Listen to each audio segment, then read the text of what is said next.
Two pocket-sized drones, one epic showdown, and only one can come out on top. That's what today is all about. The DJI Neo versus the HoverAir X1 ProMax. You've been asking for this comparison and it's finally happening. Hi guys, welcome back to our drone channel. In this video, we're diving straight into the action, testing their follow me modes to see how well they track, dodge obstacles and keep up when things get intense. But here's the kicker, one of these drones has no obstacle sensors at all. Can it still hold its own? Get ready for an intense head-to-head battle.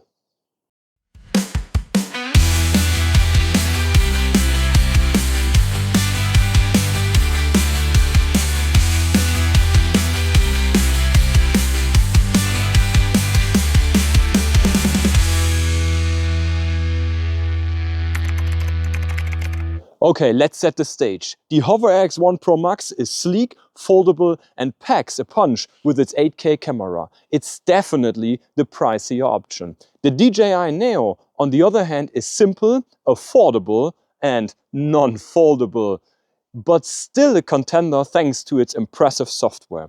Here's the deal. Both drones use their camera and AI for obstacle detection. Neither has side sensors, but the HoverAir brings rear-facing sensors to the table. Flight time, pretty similar for both. Well, the tests are simple but brutal. First, a biking challenge, narrow trails, bushes and a few surprises along the way. Second, side and front tracking on the bike. And third, a run through an old castle ruin with tight spaces and sharp turns. The question is, which one will come out unscathed? Let's start with the X1 Pro Max. Alright, first up, the HoverAir X1 Pro Max. I'm riding an e-mountain bike through rugged terrain, thick hills, tight paths and a ton of overhanging branches and bushes. As you can see, the drone is doing its thing, dodging small obstacles, but let's not pretend it's perfect. The maneuvers are a bit shaky, but overall usable. What you can see is that the aircraft really follows every movement. I could imagine that this is a bit unfortunate when skiing, for example. Even with rear sensors, it struggles with side branches and quick turns. Wind gusts? No big deal for this little powerhouse. For a foldable drone, the X1 Pro Max is holding its own.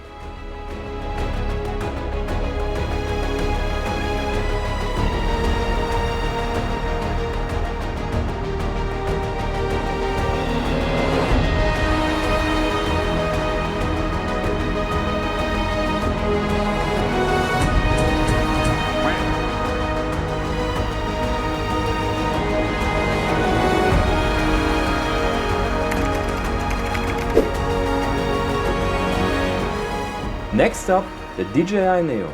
This time I'm on an e-trekking bike, starting off in an open field and then heading into a dense forest. Here's the twist. The Neo doesn't have any dedicated obstacle sensors. It relies purely on its camera and software. And you know what?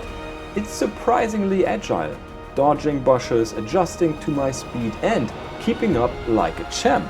Compared to the HoverAir X1 Pro Max, the movements do feel a bit more adjusted and not so sticky, if you know what I mean. That said, tight spaces aren't exactly its best friend, but for a drone in this price range, I'm really impressed.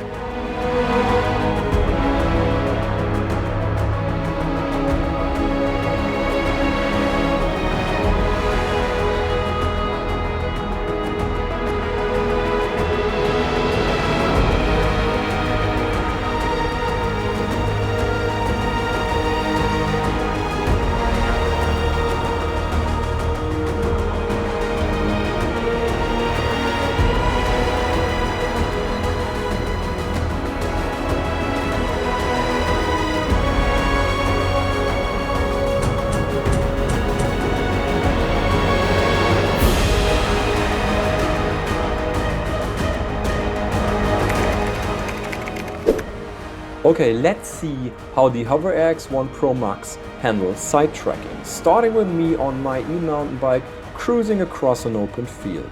The HoverAir X1 impresses with a smooth and stable flight. It tracks me almost perfectly, staying parallel as I ride. Even with light wind gusts, it maintains its position like a champ. However, things change when I turn onto a narrow road. Instead of adjusting to stay directly beside me, the drone shifts to an angled position, filming me from slightly behind. It doesn't recover its parallel alignment, but it consistently stays close to me, ensuring I'm always in the frame. Testing the DJI Neo sidetrack in the forest proved challenging. In the first attempt, the Neo struggled with stability and required me to slow down to maintain alignment. It drifted slightly forward, hovering ahead of me rather than staying parallel. On the second try, it shifted entirely behind me, failing to hold a consistent side position. Despite these issues, the Neo stayed close and kept me in its sight throughout the ride.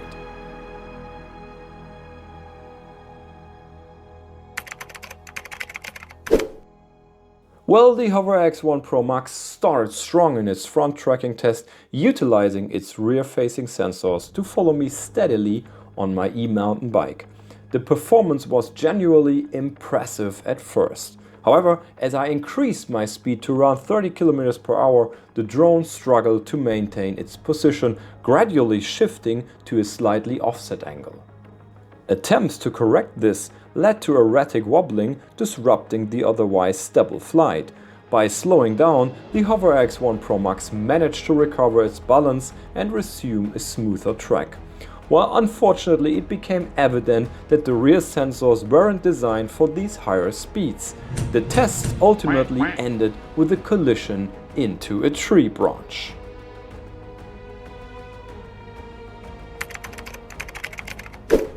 The DJI Neo front tracking test faced immediate challenges. On the first attempt, the drone failed to distance itself from me and remained stationary as I cycled toward it. The second attempt, the Neo wobbled uncontrollably as I started moving. Faster speeds weren't an option. I had to reduce to walking pace just to maintain functionality. The Neo stayed awkwardly angled in front of me and eventually shifted entirely into a side position, abandoning proper front tracking altogether. We're about to test both drones in one of the most challenging environments yet, a historic castle ruin. Using an aerial view, let me show you the path we've been taking. We started the southwestern gate ruin and entered the castle grounds. Walking past bushes and crumbled walls, we head straight through to the northeastern palais. From there, we turn left towards the northwestern outer wall. Another left takes us back across the castle. Finally, we ran up to the ruins of the eastern tower. It's a tricky route, packed with tight gaps, sudden turns and varying light conditions. Let's see how the HoverAir X1 ProMax and DJI Neo performed in this setting.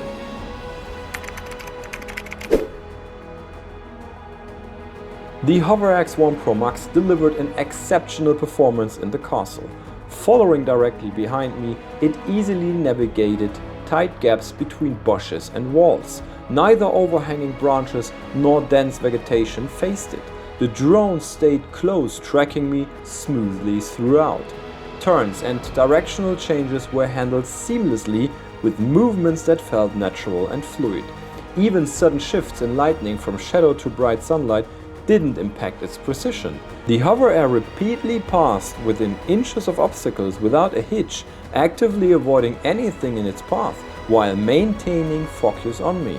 This was a flawless performance, stable, reliable, and impressive from start to finish.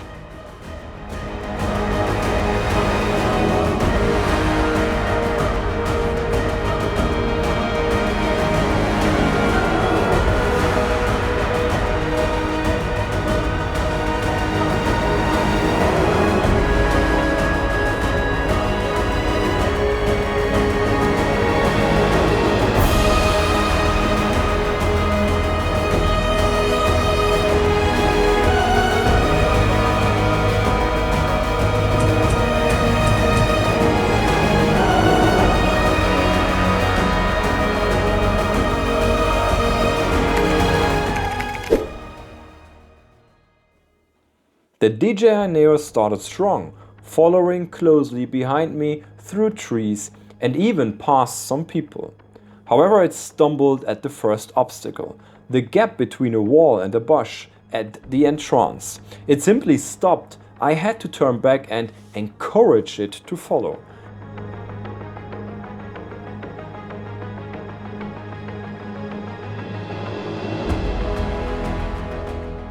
Humorously, it seemed to understand as it then flew through the gap.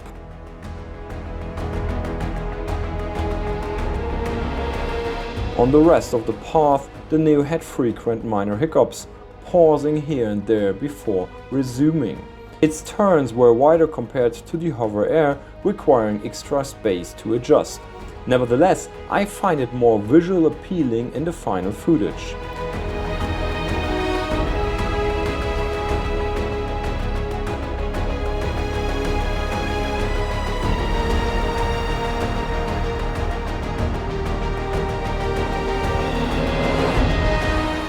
At a second tighter gap, the Neo halted again, losing track of me.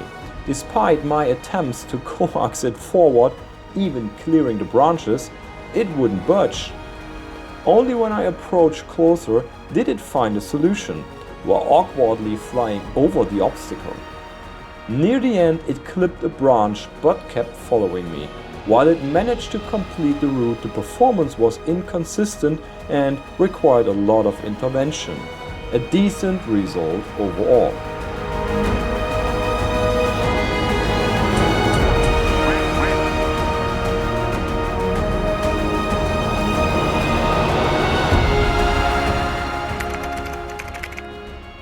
After putting through their paces, it's time for the final evaluation. Let's start with the HoverAir X1 ProMax.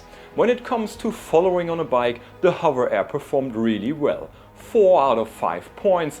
It handled tracking solidly, although higher speeds in reverse flight made it a bit unsteady. Side tracking was similarly strong, with smooth tracking even during turns, earning another 4 out of 5 points. Front tracking was decent at first, but showed instability at higher speeds, which knocks it down to 3 points. But through the castle ruins, absolute perfection. Navigating tight gaps and obstacles without fails, this was a flawless 5-star performance. So overall, the HoverAir's strength really shine.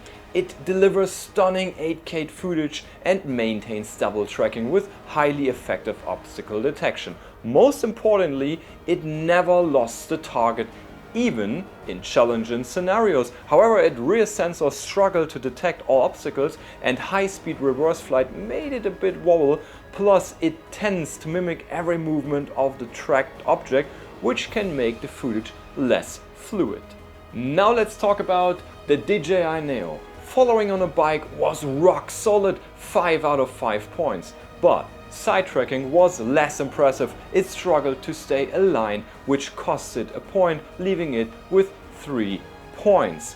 Front tracking unfortunately was the weak link. It failed to maintain stability and barely worked at all, so just 1 out of 5 points there. In the castle ruins, the Neo showed some potential, but had frequent tracking failures in tight spots, managing 3 points.